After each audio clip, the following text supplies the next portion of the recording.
বন্ধুরা, মুম্বাই ইন্ডিয়ান্সের নতুন প্রতিভা অশ্বিনী কুমার আইপিএলের নিজের প্রথম বলেই উইকেট তুলে নিয়ে বড় বড় বোলারদের রেকর্ড ভেঙে দিলেন।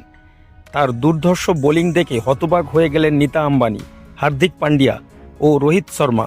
তাহলে কিভাবে অভিষেক ম্যাচেই অশ্বিনী কুমার নতুন ইতিহাস গড়লেন? কে এই অশ্বিনী কুমার? কিভাবে মুম্বাই ইন্ডিয়ান্সের দলে জায়গা পেলেন?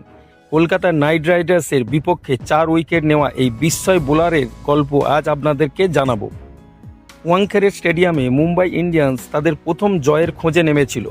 প্রতিপক্ষ ছিল শাহরুখ খানের কলকাতা নাইট রাইডার্স।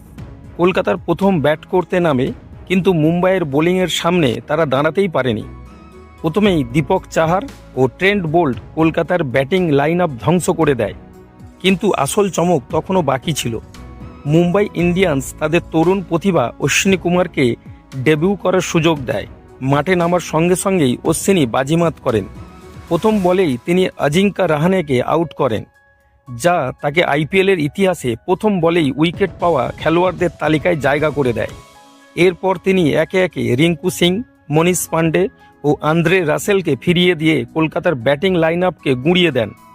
মাত্র 3 ওভার বল করে 24 রান খরচ করে 4টি উইকেট নেন, যা এক অসাধারণ কীর্তি।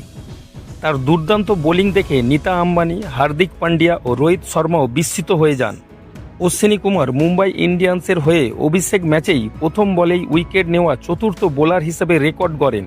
এর আগে এই কীর্তি গড়েছিলেন আলজারি জোসেফ, ডিওল্ট ব্রেভিস ও আলী মুর্তাজা। মুম্বাই ইন্ডিয়ান্স এই তরুণ পেসারকে মাত্র 30 লাখ রুপিতে নেয়। তিনি পাঞ্জাবের হয়ে ঘরোয়া ক্রিকেট খেলেন এবং পাঞ্জাব টি20 টুর্নামেন্টে দুর্দান্ত পারফরম্যান্স দেখিয়ে নজর কাড়েন। ফার্স্ট ক্লাস ও লিস্টে ম্যাচ মিলিয়ে তার ঝুলিতে রয়েছে 6টি উইকেট। আপনার মতে অশ্বিনী কুমারের পারফরমেন্স কেমন, তা কমেন্টে অবশ্যই জানাবেন। আর এমনই চমৎকার ভিডিওর জন্য আমাদের চ্যানেলটিকে সাবস্ক্রাইব করুন। ধন্যবাদ। দেখা হবে পরের ভিডিও।